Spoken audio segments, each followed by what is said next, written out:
Welcome back, everybody, into Bill's Chat. I am Josh McCarty. With me tonight, as always, is Luca. Luca, another NFL draft in the books. We were live Thursday night watching all of round one unfold, which ended up with the Bills taking Max Harrison.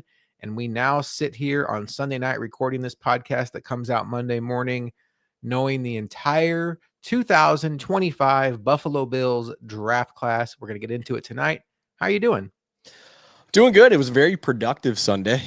Started off, I will say, by the way, with watching Liverpool secure their 20th league title and everything. Shout out Liverpool.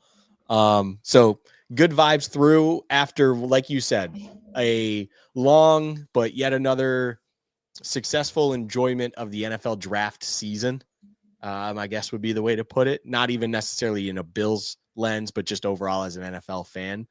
It's always, as we talk about, one of our favorite times of year. And we just now get to sit back when that weekend comes and enjoy the entire process. When it comes to our live show, that was great. Although I got a little bit of a kink in my neck that won't go away after that. But we've battled through it here. And then Friday and Saturday, we just continued through the draft. And overall, I'm excited to kind of break down a little bit kind of the results of the Bills draft and where we stand when it comes to this class, because I definitely think there will be some interesting discussion with a lot of these picks as we go through.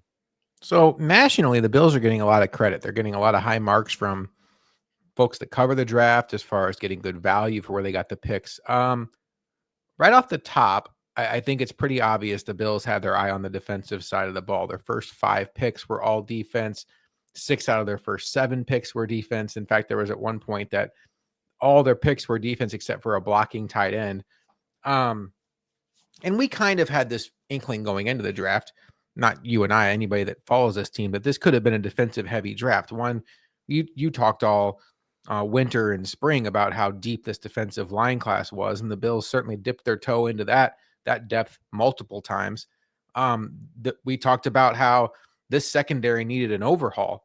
Watching back the AFC Championship game, just how slow and unprepared this secondary looked to play man coverage against the Chiefs, particularly after Christian Benford went out. The Bills add 3 new defensive backs to the mix in this draft class. But, as long as we are doing this show, as long as the Bills have Josh Allen, you and I are going to refuse to be like, well, the offense is fine, just focus on the defense. It feels like, Luca, despite the fact that, yes, they did draft a tight end, they drafted a tackle and a wide receiver with their last pick in the 6th round and their last pick overall in the 7th round. This was a draft where Brandon Beane even said in his post-draft press conference that this was an eye on defense. I hate the philosophy. I think draft should be best player available. You shouldn't go into drafts thinking we have to address X, Y, and Z. Look no further than Cole Bishop. And this has nothing to do with Cole Bishop specifically, but if you're expecting a rookie to come in and solve an issue for you, and that rookie gets to camp and can't meet out DeMar Hamlin, then now you've taken a pick, you've isolated it down to a need, and you haven't taken the best player available. I don't know if that's what the Bills did here. In fact, I do think that there's an argument to be made that maybe they did go BPA, and that's why they double dipped at defensive tackle and triple dipped at cornerback. But it does feel like, at least from where I'm sitting, Luca, and at least reading into what Brandon Beane said, the Bills went into the 2025 draft class looking to absolutely refuel the defensive pipeline, and they left the cupboard completely empty on offense. No new wide receivers except for a 7th round flyer. No running back, which kind of surprised me. I didn't need a running back, but still kind of surprised me. Waited till the 6th round to even take a flyer on an offensive lineman. This was a Bobby Babich, who do you like? Sean McDermott, who do you like draft? And you better just hope that the offense can sustain the success they had last year, because they're not getting a lot of influx of talent from this draft class. Yeah, I just don't like, as you're talking about, I don't agree with any sort of philosophy that will right from the jump isolate you or pigeonhole you into a specific thought. And what I mean by that is, okay, there's a point of emphasis on defense. I can understand if it feels like if you're tipping the scale between one thing and another, it ends up being on the defensive side of the ball because you have two things close. And maybe that just kept happening as every pick progressed. But I refuse to believe that that's how it actually broke down, especially considering the fact, Josh, that at one point in time, the Bills had 3 picks within 8 total picks of each other. And how in the world can you come away from that with 2 corners, although one's just a defensive back and kind of a versatile DB in that, and then a blocking tight end, as we talked about? When you had other individuals, again, not sure if these were on their radar, but you had other individuals like Devin Neal, the running back out of Kansas, still sitting there entering the 6th round, when you're staring down the barrel of, if just looking down the timeline here, staring down the barrel where James Cook is gone after this year potentially because you cannot come to terms on a new agreement or an extension. And therefore, you then have Ray Davis and maybe Ty Johnson if you bring him back, or looking at next year's class, which, by the way, we also talked about, just like the defensive line, this was a fairly deep running back class, for instance. So I bring up Devin Neal because Devin Neal feels like the kind of player that would have probably been creeping into the 4th round potentially on your average year because of the experience and the ceiling that he brings, even at the age and some injury concerns that he has. It feels like he would been a usual circumstance 4th, 5th round guy. He trickled all the way down to the early 6th round just due to the sheer quantity of running backs. I mean, Denver went out there and got RJ Harvey out of UCF earlier on. Jaden Blue fell all the way down to the 5th round for the Cowboys, and he feels like he might be a good weapon, like filling that Tony Pollard role that Yes. they were missing very much. So there's just all of these weapons that were sitting there and just kept falling. And yet Brandon Beane felt that there needed to be a focus on the defensive side of things. And I can understand that you looked at the AFC Championship and it felt like the offense was at least doing okay, and yet your defense was really letting you down, of course, mainly in coverage, which can explain the 3 defensive backs you ended up taking, including that 1st round pick with Maxwell Harrison. But looking at the class as a whole, this might be kind of showing our hand here, Josh. I don't agree with the philosophy and the thought process that went into it, that then in turn produced the results that it did, and being just going back at that defensive line, as deep as it was, as many kind of quality players that may have been there. At some point in time, I refuse to believe that one of those individuals wasn't at least equal with maybe a wide receiver that was available, a running back that was available, whatever it might be, that could have at least bolstered the offensive side of the ball. That when you look at it, I mean, you and I are not Jordan Palmer truthers. It's pretty public on that one. From there, though, you are a Joshua Palmer. Joshua Palmer, Yeah, yeah. I said Jordan Palmer. I Jeez. was like, wow, Jordan Palmer catching strays. Yeah, No, yeah. you're right. Joshua Palmer. Yep. Joshua Palmer. After Joshua Palmer, if Joshua Palmer gets hurt, you are looking at Curtis Samuel. You're looking at Laviska Shenault if he makes this team. I mean, we've already gotten there. KJ Hamler, Tyrell Shavers, Jalen Virgil. This 7th rounder that you finally took in Caden Prather, like, that is terrifying. Do I sit here on April 27th as we're recording? You may be listening on the 28th or later. May is right around the corner. But am I sitting here thinking that we're done? No, there's plenty of time. Maybe they will kind of readjust the depth, see where it's at, and maybe they're going to try to bring some more experience to that side via whether it's trades. Maybe there's someone in the free agency market, although I don't know who that would really be, that will move the needle. But maybe there's something they'll address, and that wouldn't quite be as desperate as it seems. But I walking away from this draft in the situation that you have it, both in the now and the future, the cupboard is very barren on the offensive side, and you are just putting even more weight on that MVP at quarterback to carry the load and just make magic happen with the absolute B plus guys around him that just on any other day, or any other team, they're going to be average production at best. average play at best, and just be one of 53. And it's, I don't know. I walked away from the draft scratching my head a little bit with Bean's philosophy on everything. Yeah, I'm with you. Let's just go through it. So in the first round, the Bills took Max. It did confirm he wants to go by Max Harrison.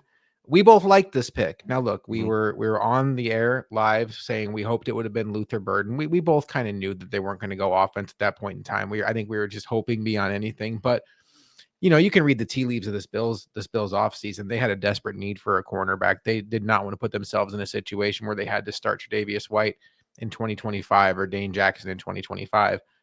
And what we both liked about this pick, and you can go back and listen to it on our show, is when they were on the clock, there was a lot of momentum for Trey Amos. And Luka and I both viewed him as in a similar light, where second or third round, that's a home run pick because he's probably going to come in, eventually earn a starting job, and hold it down for a few years. And that's a great value for second or third round. But in the first round, swing big, swing for the fences. This Bills team has a lot of B+ players. They need a couple more A+ players. They have one right now, Josh Allen. I would argue Spencer Brown and Deion Dawkins are in that A category as well. But how much can a tackle really make game-changing plays, especially on the defensive side of the ball? Do they have any A+ players?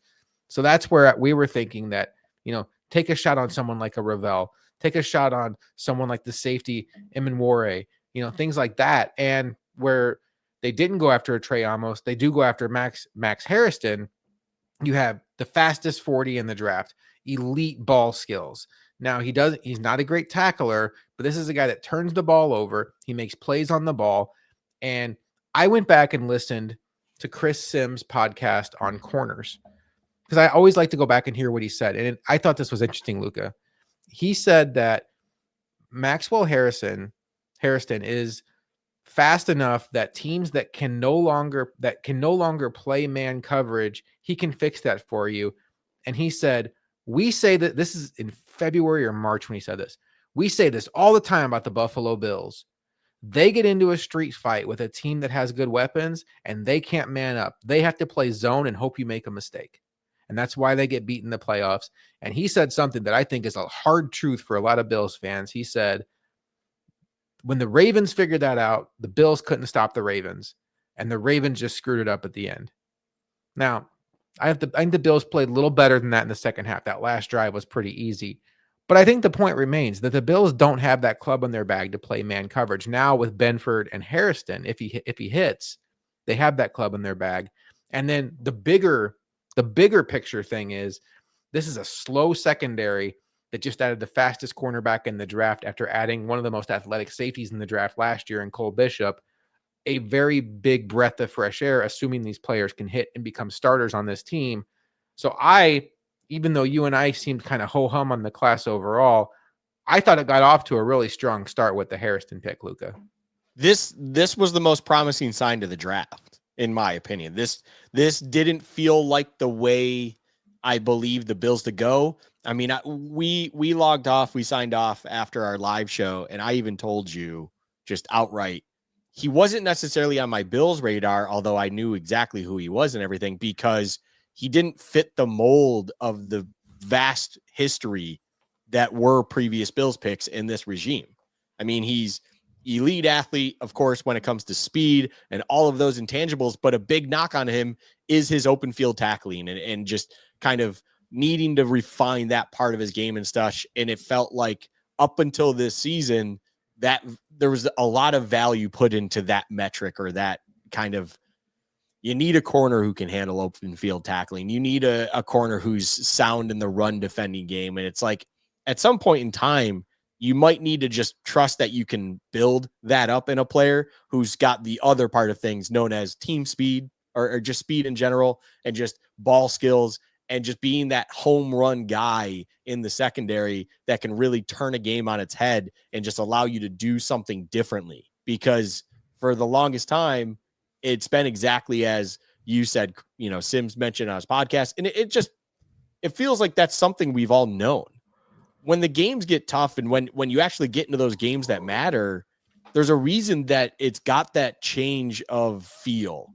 And all of a sudden, you always felt okay about the defense in the mid regular season. You always felt okay that the defense will figure it out in those games to stack up wins and get you your division title and all of that. But then all of a sudden the wild card comes around. Even a game that should be, easily managed, the divisional round, the Ravens in this past season, where it does have that vibe where just don't figure out what we're doing quick enough. And then as soon as they do, you can't change. And even with the halftime adjustments, we like to joke. I mean, it's not even joking. It's genuine. When they're making those halftime adjustments, there's only so much the Bills defense could do because they lacked that speed in the secondary and they lacked that ability to kind of just glove one-on-one on receivers across the board and match up well because of that. Max Hairston opens that up for you completely. And that makes all the sense in the world. Love the idea of everything that he brings to this defense, that it was not shocking. It was surprising that the Bills went this route only because of the history of them really not feeling like that was the way they wanted to go. And it's something that I am pass or fail in 3 years' time. I'm honestly happy they made that decision because it felt like it was an absolute must at this moment in time, because it's just, if they didn't and they went with a Trey Amos or they went with someone else like that, that's kind of just your melted vanilla ice cream on a cold day, you're going nowhere with it. You're you're doing the same old thing. Why would you expect any other different result? You needed to do something different, especially at the secondary position, especially at that boundary corner position. They did exactly that with this pick. As my microphone falls down.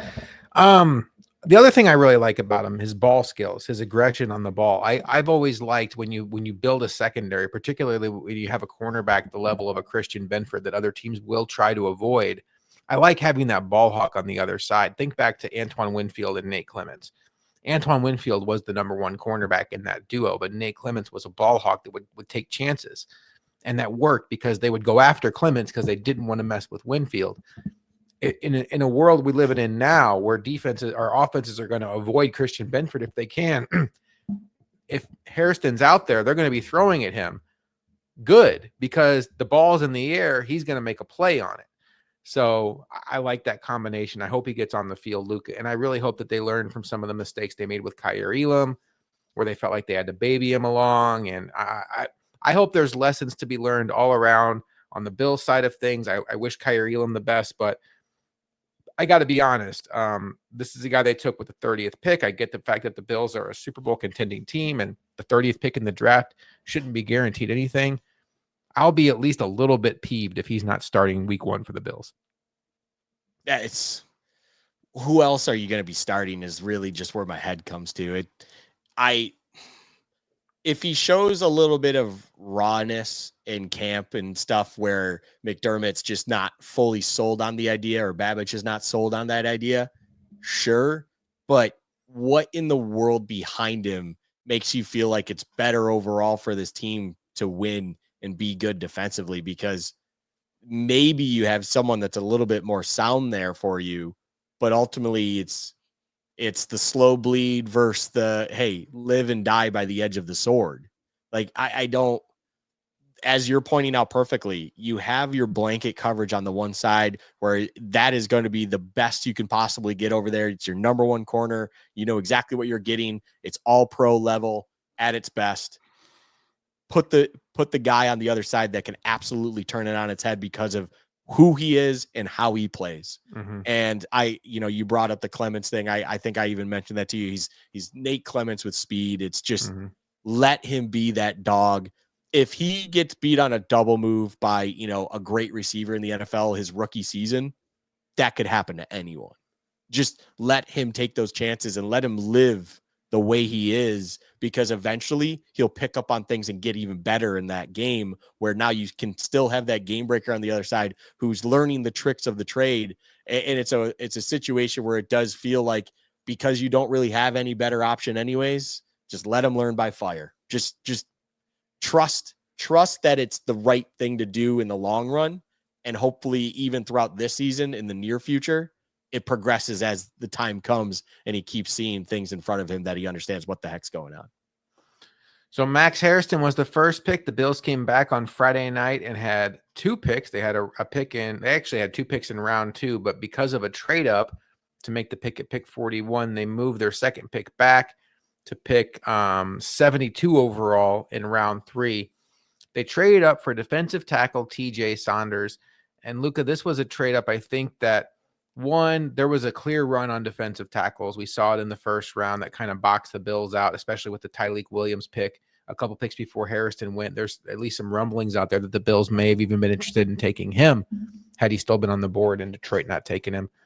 But TJ Sanders is the pick for the Bills at number 41. And I think you and I were on the right side of history on this, where we kind of warned folks even during the lead up that I know it feels like, and trust me, I feel it, that the Bills could use a big space eating defensive tackle as a one technique and take on double teams, Ted Washington, Pat Williams, someone of that ilk. But that's just not the scheme they run. When you look historically at what this team does at defensive tackle, they want one man, one gap. They want penetration up front. And even like their one technique is somebody they want to be able to push the pocket. And that's just been the style that these Bills have played. And look no further than when they had Poona Ford on their roster. They couldn't get him on the field. They couldn't find a role for that guy. So then you have TJ Sanders, who, if you're looking for a one technique that's going to come in and eat up double teams, that's not him. But if you take that lens off, you can really get your mind wrapped around why this kid was a strong pick, because he can push the pocket. He is a very strong pass rusher. He's going to play close to about 300 pounds. He does hold up well in the run game, but he's not somebody that's going to take on double teams. But when you start thinking about what he and Ed Oliver could even do side by side in pure third and long situations, if he hits his ceiling, this is a guy that can impact the passing game. And I saw Matt Miller comp him to a guy that I used to love, and I know you used to love, Darnell Dockett, who played for the Cardinals a couple decades ago. I mean, that would be, holy cow, what a home run pick that would be if that's what the comp ends up being. So I give the Bills credit, because all along you and I just rolled our eyes at, you really want to spend a high premium pick on a 2-down run stuffing, space eating defensive tackle that doesn't impact the passing game at all in 2025. They didn't do that. Brandon Beane did say that they're going to kick Dwayne Carter over to one technique. Sanders and Oliver are going to be the 3 techniques. But it's kind of interchangeable in the Bill scheme. You and I were in front of that. We even mentioned that during the lead up. And I thought this pick made sense value-wise. It made sense need-wise, especially when you factor in the Larry Ogunjobi suspension, which shouldn't have been factored in at all. It's 6 games. You're drafting for the next 10 years, not the next 6 games. But the side of me that wanted a receiver was disappointed. But when I take that lens out and I look at what the Bills roster looked like, and I looked at, if you're going to take a defensive tackle, this is the kind of defensive tackle I want. So I can't be too angry about it. So I guess I would give this one like a solid B. Where are you at on the TJ Sanders pick? I give it, I kind of have a B minus kind of thought process on this one. And I feel like that's even me just making sure I have a more neutral lens on it, similar to kind of how you described what you need to be about it. But simply put, it's hard for me to sit here and truly love and fall in love with a pick as of right now, understanding what they gave. It's not a massive jump they made, but it is a jump. And in order to do that, to get a TJ Sanders when you had the likes of Mike Green, an edge rusher I personally like, JT Tui Amaulau, edge rusher out of Ohio State. I butchered his name brutally. I think he's going to be a phenomenal pick for what it's worth with the Colts. He went a couple picks later. Like you said, this is a pass rush style 3 technique, defensive tackle.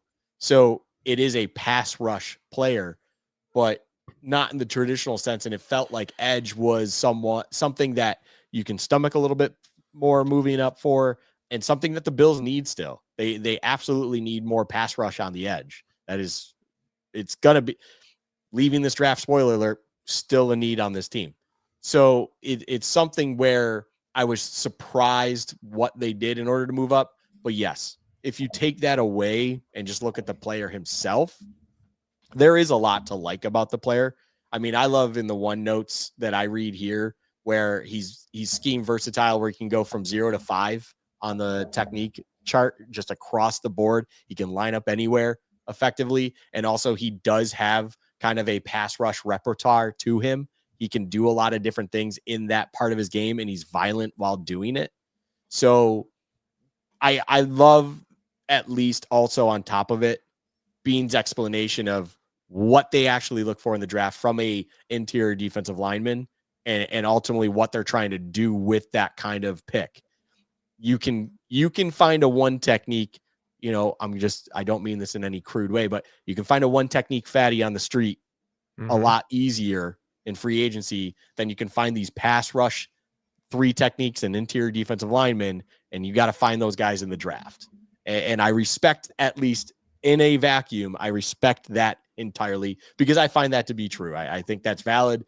And it's hard for me to sit here during a draft and go, I'm thrilled that they just drafted this 410-pound defensive tackle that I know is going to be on the field 35% of every game, and his job is just to basically be a Snorlax and sit there and make sure you get double teamed and don't move. Like that's a pretty low ceiling to have on a player where that's their role and that's their job. You need those guys, but spending a draft pick to find one feels, at least in the premium spots, your 1, 2, and 3, feels less the place to do it than free agency or even late on the draft if one of them exists that at least you have some sort of inkling to. So I can't ultimately hate this pick. It's one that I wasn't in the moment. I definitely wasn't over the moon about. I think that was also partially due to Luther Bird in the third going 2 picks prior to Chicago.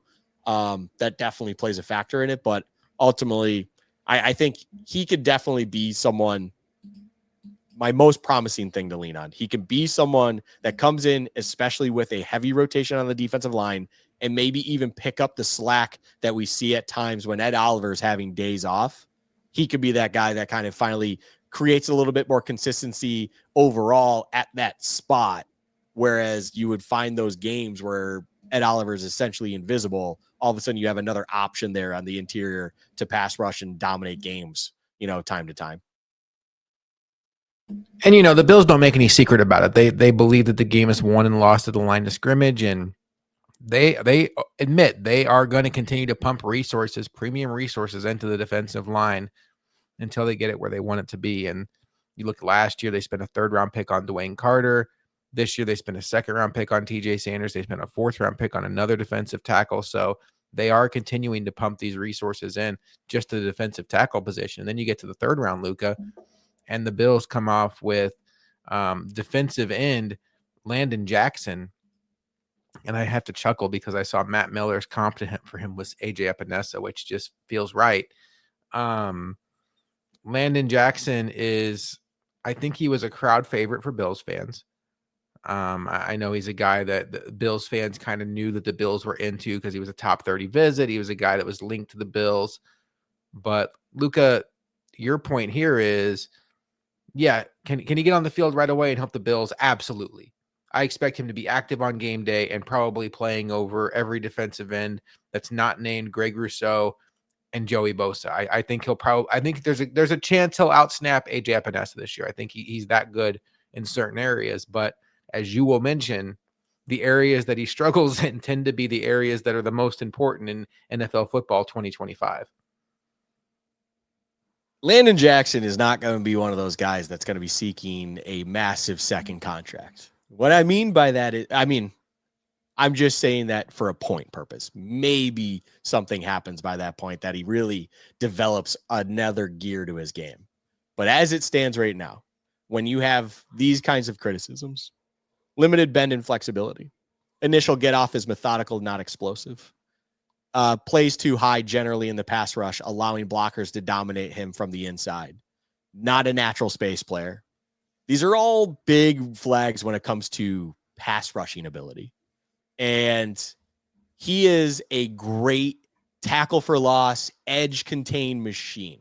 That is what he is. I told you before we got in, we got a bigger, more athletic Shaq Lawson.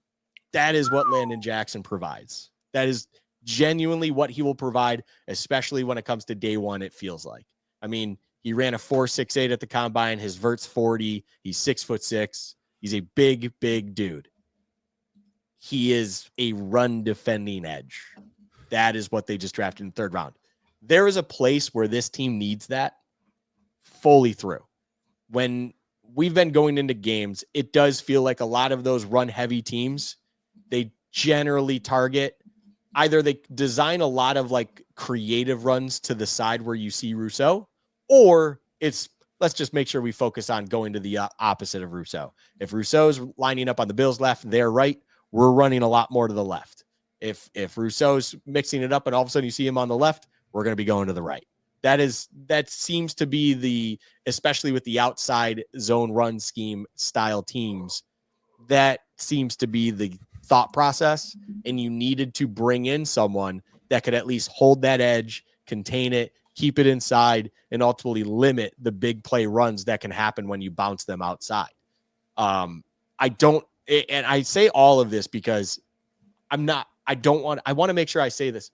I don't hate the pick. I actually like the pick. I think Landon Jackson is a very interesting prospect where if you can get some sort of pass rush ability from him, there's a lot to like. And maybe if you can do that in a quick fashion, he will get that big second contract. I just don't see it right now. And ultimately, he addresses a need on this team. It's a very low ceiling need. It's a very niche need. But also, as we always say with these defensive linemen, they're really only going to play a certain percentage of time as well. That for the immediate future, that's probably all you need from him as you work on that other stuff.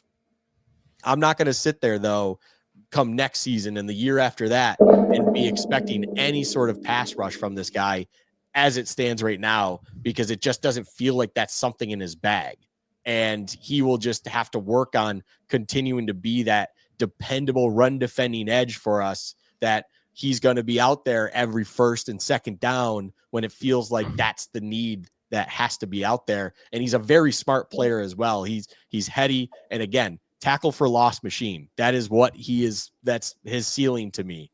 He will make sure he gets to that backfield in the runner very, very quick, but he's not someone that's going to get to the quarterback, which is, of course, a big need and also the need that generally gets paid. And that's where I start to have a little bit of an issue with it. That's, again, why I'm going to give this one. Like, if I had to letter grade it, it's going to be a C plus B minus kind of pick. It's not great, but at the same time, it's not bad. Like, I'm not going to, write home about it, but at the same time, I can see it being impactful for the Bills. He's definitely someone that I would be shocked if he doesn't make the roster. He's going to probably be game day active every week. And ultimately, like I said, he's probably going to be at some point in time preferred in the run defending game. And when they rotate in and they're trying to really mitigate the run of the opposition, he will probably be on the forefront of that alongside Rousseau on the other side. So can't hate it all overall, but also this is not exactly what you call a sexy edge defender pick for this draft. He is a very good athlete, and he's long, so there is room to grow if he can develop these pass rush moves, but it's hard to learn those at the NFL level. We shall see. But in the third round, the flyer makes sense. So the Bills, after day 2, had taken 2 defensive linemen and a cornerback. They come back on day 3, Luka. They trade up in the 4th round, and a lot of folks were thinking, oh, wow, Jalen Royals is about to be a Bill. Nope. The Bills double dip at defensive tackle. And look, in all fairness, we've been saying all spring that this is a deep defensive line class. Wouldn't be stunned if the Bills took two shots here. They've now taken their 3rd defensive lineman in their first 4 picks, and they do so going back to the University of Kentucky and taking Deion Walker. And what an interesting story he is, because he's a massive human being, 6'7", 328 pounds. If you had just gone back to 2023, there was some talk that he could have been a first-round pick, but his tape in 2024 was much worse. There was a back injury that came up during the medical rechecks at the combine that he didn't even know he played with. And Joe Marino from Locked On Bills, I don't want to just restate what he said, but Joe Marino hates this player. Not personally, but just hates the skill set, says essentially he's a big guy that doesn't play big. If if you think about the human body and where you want the weight to be proportioned for a defensive tackle, the low man wins, but all his weight is high. He has an unimpressive lower body and he plays high.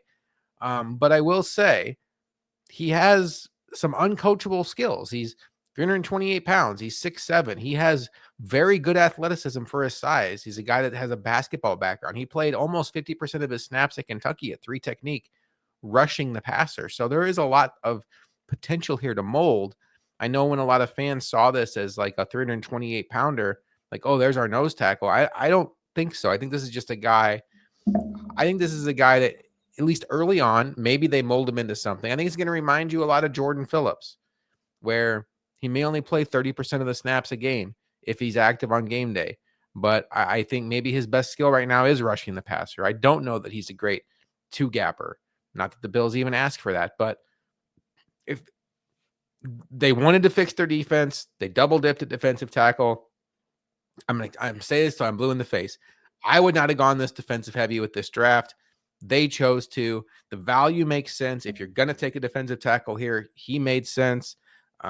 This is where I think a guy like this is good value for, where he has unteachable traits, but you just have a lot of skills you want to mold out of him. Not thrilled Luka with so far 4 for 4 on defense, but not taking that out of it. I think, again, all 4 of these picks, the value was pretty good based on like the consensus big boards. They didn't reach for any of these guys. This wasn't a reach, but this is also just not a pick I would have made personally. Yeah. I don't know where the Bills board was. This is the one that kind of goes to where I let off this podcast from. I don't know what their board looked like, but I find it very, very difficult to understand how Deion Walker stacked up above. I mean, you'd mentioned Jalen Royals. Jalen Lane would be there as well, a wide receiver out of Vatech. You have even the running back, Dylan Sampson. Mm-hmm. He was sitting there. There are other guys there. Just I'm looking at the offensive side of the ball. There's even on the defensive side of the ball, just other players. Trevor Etienne, another running back, for instance, that's there. I have it ultimately there. Malachi Moore, the safety out of Alabama, he goes another 21 picks later. There are the intangibles. I mean, wingspan of 84.5 inches. That's absurd. He's, as you keep mentioning, or you kept mentioning, he is a big, big, big individual. But when you even see something like he did the vertical at the combine and it was 25 inches, that's like, okay. So he can't get off the ground. Like I could do that. That's head scratchingly concerning.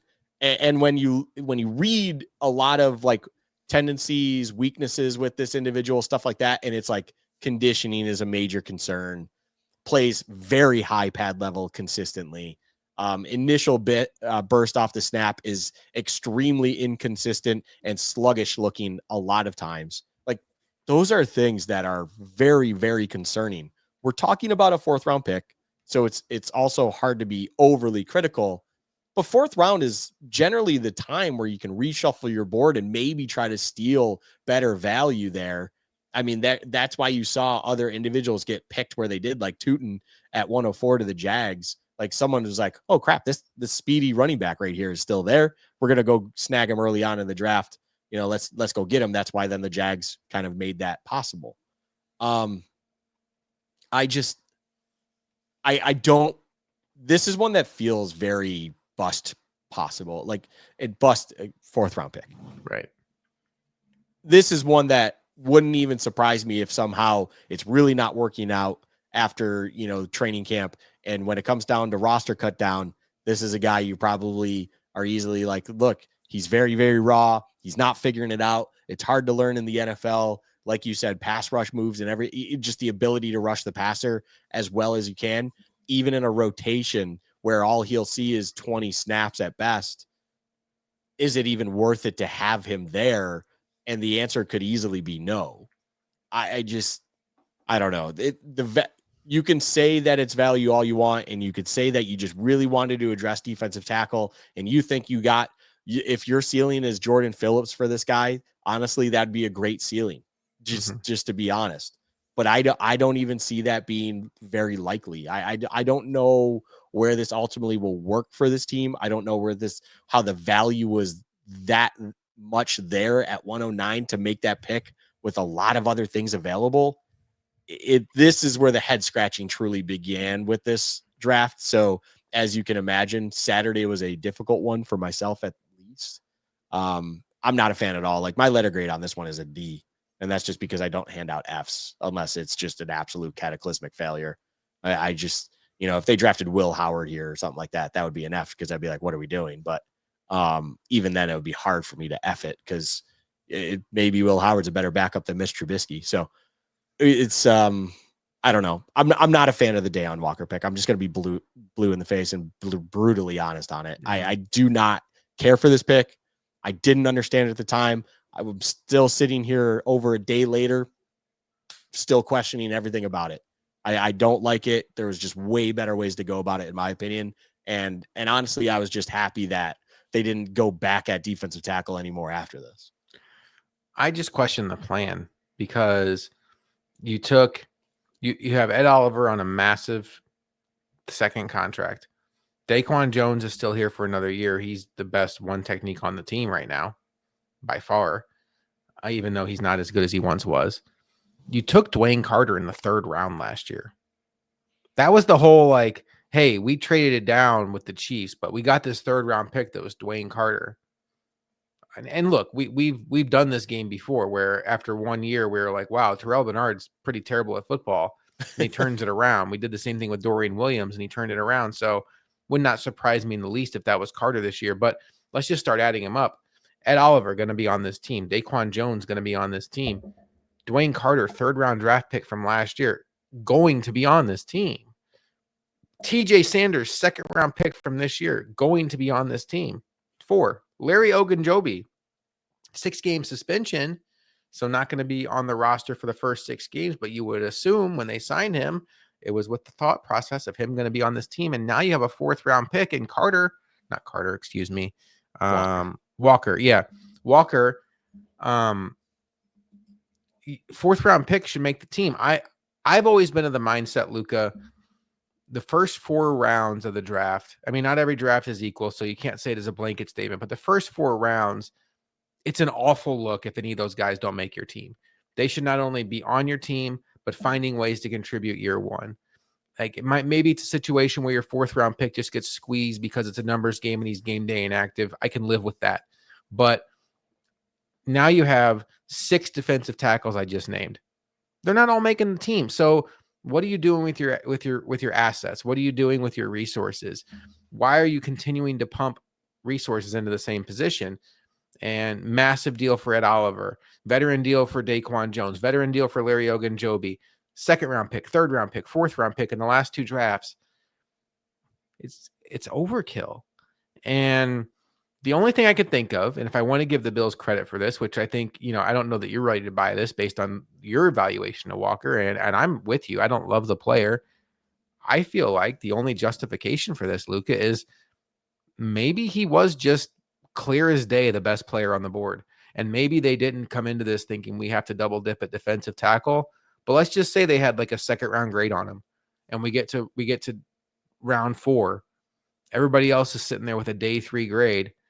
But what the part that just I can't get my head wrapped around is they traded up aggressively for him. So it's not like they were just sitting there and he fell to them and they're like, we have to do this. Our scouts are telling us he's 2 rounds better than everybody else. Like, no, they targeted him and went up to get him. So I'm having a hard time with the numbers game of it all, Luka. When you look at it, they did that with both defensive tackles in this draft. They targeted them. They moved up somewhat aggressively to then go get them. And with the first, you can understand there's a little disappointment, but now looking at the player, it's like, okay, pass rush ability could really provide something else. We talked about it, everything with TJ. With Dale and Walker, it's just, head scratchingly confused. Like I just I don't understand the move to move up and then make that decision. As you said, the only reason you're moving up like that to get this player is because you truly evaluated him at such a higher grade than where the draft board was currently breaking down, that you felt the need to ensure you could get that value and go snag it before it eventually walked away from you. And I don't know. You see that the Eagles draft Ty Robinson, a defensive tackle out of Nebraska, 2 picks later. They are not apples to apples as defensive tackles for what it's worth. And then CJ West happens 2 picks after that. So maybe they just felt, whether it was, just by pure coincidence and or they had some source of knowledge, that the Eagles and the Niners were going to be also going in at defensive tackle, interior defensive line, whatever it was. And they just felt that that would maybe be where they would lose this guy. So that's why they did it. If so, pay those sources because they're really, really smart. But also, I don't see it with this player individually on why you needed to do it. But I always like to say this and I'll say it probably by the end of this pod another time. I want to be proven wrong. That's always what I come away with, especially when I have reactions to picks like this. I want to be proven wrong. As someone that loves to be right, as everyone saw on the draft show as well, I love to be right. But this is when I want Bean to prove me wrong. I want that. I want Walker to succeed. I want it to work because he does have size that would make it a lot of fun if he works out. Just right now, it's extremely difficult to figure out how that is going to happen. Yeah, and we'll just have to see. There's a part of me that wonders if the timing of the Larry Ogunjobi suspension, the Bills did say they knew about Michael Hoyt. They didn't know about Ogunjobi. It makes me wonder if the Bills are just at this point thinking like he's only making the team if an injury happens at defensive tackle. Maybe they just don't want him on the roster. I could see that. So the 4 premium picks, first 4 rounds are gone. We can kind of blow through these last ones, and I'm not even going to go in order here. I'll just the next 5 picks, they go defensive back out of Ohio State, Jordan Hancock, tight end out of Georgia Tech, Jackson Hawes. Is that how you pronounce it? Hawes? I think so, yeah. Cornerback out of Virginia Tech, Dorian Strong, tackle out of UConn, Chase Lunt, and then finally took a wide receiver in the 7th round, 240 picks into this thing, Caden Prather. Let's talk about the 2 defensive backs, Jordan Hancock and Dorian Strong. And I endorse both of these picks because I love Tre'Davious White. Okay. I don't have any desire to see Tre'Davious White have his Bills career end by getting cut. But I can't deny what I saw last year out of him in LA and then in Baltimore, and what, the reality of his injury situation is. And then we all know what Dane Jackson is. And now he's even older than he was when he was here before. And he was never the fastest guy. So I'll just tell you this. I'm not saying Max Harrison is going to be Kyer Elam. I'm not. But Dorian Strong, the third defensive back they took, there's some parallels to the Christian Benford double dip with Kyer Elam, where you take the super athletic, fun SEC corner with all kinds of upside that has all world talent.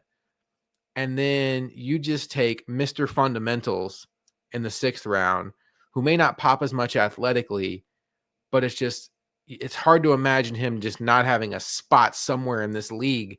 And Dorian Strong also in the 6th round. I could see a world, and this might be strong. I could see a world where all 3 of these defensive backs make this team. I really could. I think Jordan Hancock, Luka, the Bills listed him deliberately, I think, as defensive back and not cornerback. Brandon Beane mentioned he could play slot, he could play safety, he could play special teams. I think there is a very, very strong possibility he plays Cam Lewis off this roster. I'm a big Cam Lewis fan, but he's not getting any younger. He's not getting any cheaper. I think Jordan Hancock could play Cam Lewis off this roster. I think Dorian Strong could play either Tre'Davious White or Dane Jackson off this roster. And then you're looking at a cornerback room of Christian Benford, Maxwell Harrison, Taron Johnson, and then Dorian Strong. And then Jordan Hancock is just kind of like your 5th corner, backup slot, backup safety, special teams ace. And now you've gotten younger, you've gotten cheaper, and you've gotten significantly more athletic in the secondary. And that is check, check, check for me. So I know I don't love all defense, but I absolutely endorse the fact that they went with 3 defensive backs, all of which have very strong athletic profiles. Yeah, it's a phenomenal point you're making here. You say you wouldn't be surprised, or whatever light it is, of all these DBs making it. I would actually be surprised if they don't all make it. That I mean that in the respect of your point of Hancock kind of playing Cam Lewis off this roster. That feels there, and then on top of it all, we bring up the Damar Hamlin, Taylor Rapp. You have your second round pick from last year that you're trying to still develop, Cole Bishop, but is maybe Hancock going to be an answer even at just safety in general as well? Someone that does have the ability and experience to do something like that, at least at a high level in college. Ohio State's pretty dang high level. They did just win a national championship. So you have that, but then Dorian Strong, my favorite thing about the Dorian Strong pick, quite simply, was Dorian Strong gets picked. I remember even thinking, I know who he is. It's not as if I wrote down notes on him and stuff like that. But so I go to the one resource that I like to just as a baseline and understand where things are. And as I did it, as I was sitting on a couch watching that pick being made, and just they cut to some clips of his ability, which again are highlights. So of course they're not going to show you bad things unless they're trying to show something that is a low light for this player. They normally do that for the more blue chip types because they have the time to do so. But as you're sitting there watching highlights of Dorian Strong, Josh, all you're seeing is just Christian Benford. It was like looking in a mirror and being like, yeah, this is just like Christian Benford. He's not the most athletic when it comes to speed, but he has that like game length. It's not even, you look at his measurables, his wingspan is 75 inches. That's pretty mid-tier. Arms individually are 30 inches, 31 inches. That's not eye-popping. That's not crazy long, but then you watch it and he's recovering with all of his body, playing the ball at all times. He's not trying to go up and make an immaculate pick, but at the same time, he's always making sure he's getting a hand on the ball. Like doing, as you said, the fundamentals. He's doing those things right. He's making sure it's really difficult for you to beat him over top. And he's a little bit smaller poundage wise than you would like for a man of his size, height. But overall, he does kind of have that Benford like feel that it just makes it so funny how it's in this draft. We had the podcast a few weeks ago where we were talking about DBs, and was there a lesson to be learned from that draft 3 years ago that they could take going into this? Apparently, whether it was by coincidence or not, yes, there was a lesson to be learned. It was, hey, try it again. Because if Hairston, for whatever reason, does not work out, maybe this guy does. And maybe you find your gem in the rough. That is Dorian Strong. And at the end of the day, if you come away with a starting caliber outside corner from this draft, it doesn't matter that it came from the first round or the sixth round. You're going to pay the guy who's actually going to be great for you, as Christian Benford did for this defense, and at least hasn't left it as a complete barren wasteland of DBs. That, yeah, this, unlike the defensive tackle situation in this draft class, Josh, big fan of what they did from the DB aspect and kind of addressing the secondary, which was a massive issue both in the now and the future, where it feels like there is now some more pieces being brought in that can ultimately maybe steady it out a little bit and put this in a lot better of a position from now through week 1. Speaking of day 3 picks that we both think are going to make the roster, the tight end Jackson Hawes out of Georgia Tech, best blocking tight end in the draft by almost all accounts. The Bills have a very big opening at third tight end on this roster, with Quentin Morris moving on via free agency this offseason. The only competition for Jackson Hawes is really Zach Davidson, who didn't, outside of some nice catches in preseason last year, did not show any acumen for blocking. The Bills are going to prioritize blocking in that spot, especially with a draft pick that they have 4 years of roster control over.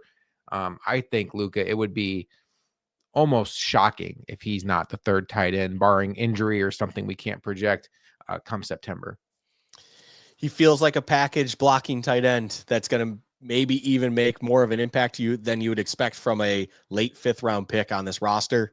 He will be your lead block for your Kincaid flare outs, your Shakir screens, all the fun stuff where you're just trying to get out to space quick and then have a man, 5 yards downfield to create a seal and give a little bit of a lane for whoever's got the ball in their hands.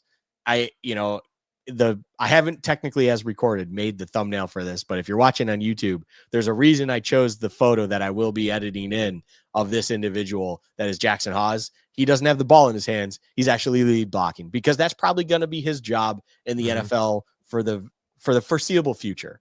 I love that anything about him kind of talks about very limited catchability. And the one resource that we both use, I laughed very, very hard, probably too hard, because it had his deep catch ability at a 0%. And that's probably just because there's absolutely no data on it. Like I'd find it very hard to believe that if there were at least 5 deep targets for someone, that somehow they would have gotten a 0% on this. It would probably be very, very low if, say, he went 0 for 5 with a couple drops. But overall, yeah, he's a 0 because that's just not his game. That's not what he is. I did see 1 or 2 comments, Josh. I feel like when this pick happened, where it was like, what are we doing? Just drafting a only blocking tight end. Look no further than last year's draft. The Arizona Cardinals took Tip Raymond, who's exclusively a blocking tight end, in the 3rd round. So 5th round is nothing. You could be doing this on day 2. I think overall, it's a pick I'm actually pretty fond of because it's something that this team values. And on top of it, really did need to get a little bit better for those style of plays. I bring up the Kincaid flare outs and stuff, plays that they just love to go to regularly. And those plays a lot of times feel like you're leaving meat on the bone. You're really not getting the production out of it that you could. And maybe this is the type of individual you bring into that and teach what you need to do that will actually elevate that play a little bit more and make it a little bit of a better weapon in your arsenal for the offensive play calling. Yeah. And I think there's also a chance that he's going to be the guy that when Josh Allen goes under center to quarterback sneak, he's the guy that motions over and pushes Josh Allen from behind. I just get that feeling he's going to be that guy. All right, Luke, we have a couple minutes left. Let's talk about the last 2 picks. Anything stand out to you about either the tackle Chase Lunt they got in round 6, pick 206, or the wide receiver they finally took, Caden Prather, round 7, 240. I mean, we're talking about late round 6, early round 7. So I don't expect you to have like in-depth analysis on either of these guys, but anything from the little bit of research you've been able to do the last couple of days stand out? Flyer practice squad guys. I will say on the offensive tackle front, really feels like, hey, we like a couple things with this guy. He's got some lateral movement to him. Let's put him in the hands of Cromer and see what he can do out of it. If you get a gem out of him, that's one of the best 6th round picks at an offensive tackle position you could possibly ask for. So time will tell with it, but overall, yeah, they both feel like project practice squad at best. Just let's see what we got there, but you shouldn't really expect anything from either of these individuals. Yeah, and Tylen Grable's a guy that came on last year and then got injured, and then had Ryan Vandemark still there. And, he's a mountain of a man. So, and then Alec Anderson is still there. So, a long road ahead for this tackle who I've already Chase Lunt to make the roster. But I think like you said, practice squad's great. He gets a year of basically free mentorship from Aaron Cromer, and I'm totally fine with as long as Aaron Cromer is the Bills O-line coach. Day 3, find me somebody who's intriguing. Aaron, let me know who you want to work with because he has a track record at this point where I would just, hey, give him anybody he wants. Let's put him in the pipeline. Let's see what happens. The Bills have some very interesting names from last year. We'll see what happens with Grable. We'll see what happens with Travis Clayton. And we'll see what happens with Lund here. As far as the receiver goes, look, the Bills, I guess, get credit for finally drafting a receiver, but in my mind, whoever they drafted in this draft should have been good enough on draft day to feel like, okay, well, Virgil, Shavers, Chenault, you guys all are not making this roster, barring like the training camp of your absolute lives. We're not there. The guy, I already forgot his name. Caden Prather, just a little bit that I've read on him. He sounds just like throw him in a bag with those guys. We'll see if he happens to make the roster. It's going to really come down to, can these guys cover kicks? Because do any of them have return skills? I mean, Chenault has a little bit of that. Is he going to be on the practice squad? Who knows? This is not something that I would say is going to impact this team. You never know. I'll take you all back to 2007. The Bills spent a second-round pick on James Hardy and a seventh-round pick on a wide receiver out of Kentucky named Stevie Johnson. This was a pretty heavy Kentucky draft, by the way. So you never know. You just never know how these things are going to go. Nobody knew who Christian Benford was when the Bills took him, and he was a starter on opening night against the Rams on national TV. So you never know. But at least from the outset, Luka, doesn't seem like the Bills did much to help the receiver group. Excuse me, as my voice is finally tapping out. Overall, final thoughts on this draft class before we put a bow on this episode. Underwhelming. The draft was just underwhelming as a whole from the Bills. And, I hinted at it early on. We kind of went at it. It started strong as it felt like it almost possibly could have. But overall, I mean, there's a couple little bit of shining lights in it. There's some guys that, ultimately I think could maybe produce a little bit more than we expect here in April. But it's just, we can pound the drum for a while now, although I feel like there's no need to, because all eyes should be now on schedule and kind of what is the season that will be the regular season, how it will break down. It's less roster. It's more about games. That's where our focus will be. But the last thoughts really on this class is, simply put, just very, very underwhelming. There are some head scratching moments in picks. There's some guys where it's like, I can see where you're coming from with this and the value might be good, but even that player himself might have a little bit of a weird ceiling to him, or a low ceiling, or just, again, an underwhelming feel to them that you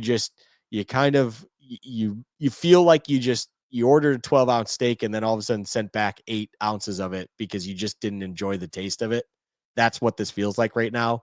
I'm not saying it's a disaster class, but I really, really, really am hoping I'm proven wrong on this class in the near future even, and we see a lot more impact out of it than what it feels like it has from the surface race as of right now. I'm hoping we're proven wrong on Joshua Palmer, because boy, they have a lot of chips in his basket. So, my thing is, the Bills are now in a situation where you need Keon Coleman to develop. You need Khalil Shakir to keep taking a step. You need Kincaid to be great.